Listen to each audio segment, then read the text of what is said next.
Conclusion. All the things that I've taught you here are the product of several years of meditation and mindfulness practice. There are lots of pitfalls. There are lots of dead ends. There are lots of false leads and false positives. I've weeded all those out, and I've presented to you meditative practices that work. However, these materials will not work for you until and unless you commit to doing them. It's really important that you go through this training in order. Don't skip. Don't jump ahead.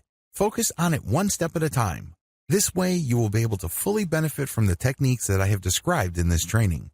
It is also important that you focus on consistency. A lot of people think that meditation is just another activity that they engage in because they're looking for a result. They are looking for some sort of solution. While that may ultimately be the truth, please understand that you must look at meditation and mindfulness as ends in and of themselves. In other words, they're not just means to an end. They don't just enable you to go where you really want to go. Instead, they must be your destination. They must find some sort of value in doing them. That value must be in the act itself. If you're able to do this, then it becomes part of you. It becomes part of your personality in addition to your daily routine. You will then be able to put yourself in a position where you will level up your ability to focus, stay in the present moment, achieve emotional distance and emotional clarity. Ultimately, it's all a choice. You have to exercise that choice. You have to be responsible for yourself, your thoughts, and your actions. Do it today. One of the most common problems I've noticed people experience with meditation is the fact that they feel that they would be able to do it only when things are right. They feel that they have to feel a certain way. They think that certain conditions have to be present in their life for them to do this. What you're doing is you're just giving yourself excuses to not start. I'm telling you, if you don't even get yourself to start, you are failing. You're not dealing with your stress. You're not getting your life back. You're not setting things in order as far as your mental peace and tranquility are concerned. You're achieving nothing.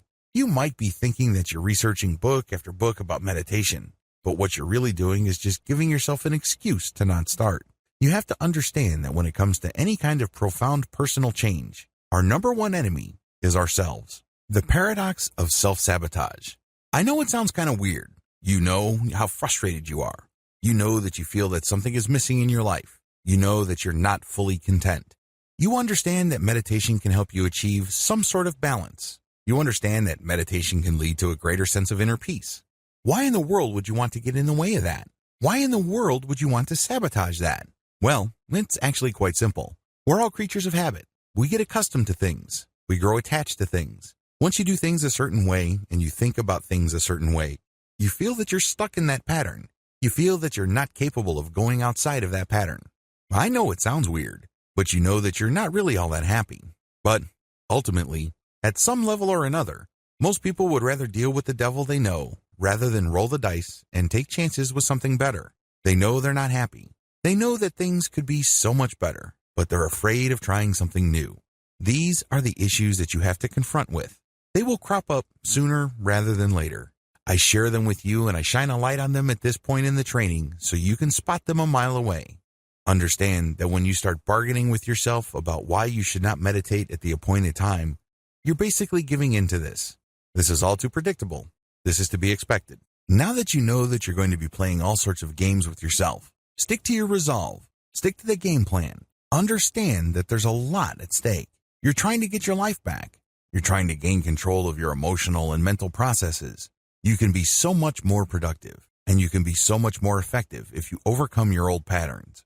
Unfortunately, if you allow yourself to make all sorts of excuses and justifications to go back to your old way of thinking, you give up a tremendous future for convenience. You've grown to love your chains. One of my favorite philosophers in college was the French Enlightenment thinker Jean-Jacques Rousseau. Rousseau said, "Man was born free, but everywhere he is in chains." This quote, of course, is all about political philosophy, but Rousseau was absolutely right on a personal level. We are born free. We are born with a tremendous amount of possibility. We are born with a tremendous amount of personal power. We have it in us to do great things. If you are doubtful of this, just think of the great thinkers, builders, and innovators of this world. Think about people who managed to build vast fortunes, even though they were born with nothing. People have potential. All of us do. If successful people can succeed, you can too. How do I know? Well, each choice you make is an exercise of power. You have all this unlimited potential in you, and it all flows from the fact that you have a choice. Your choice gives you power of the things you think about, talk about, and the things that you think you are capable of doing.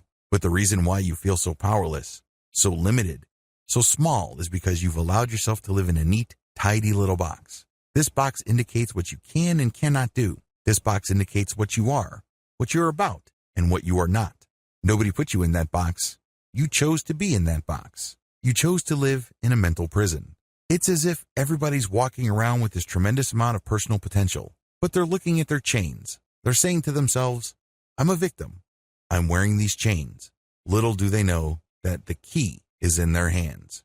Understand what is at stake. You have no excuse. You only have choices. I wish you nothing but victory.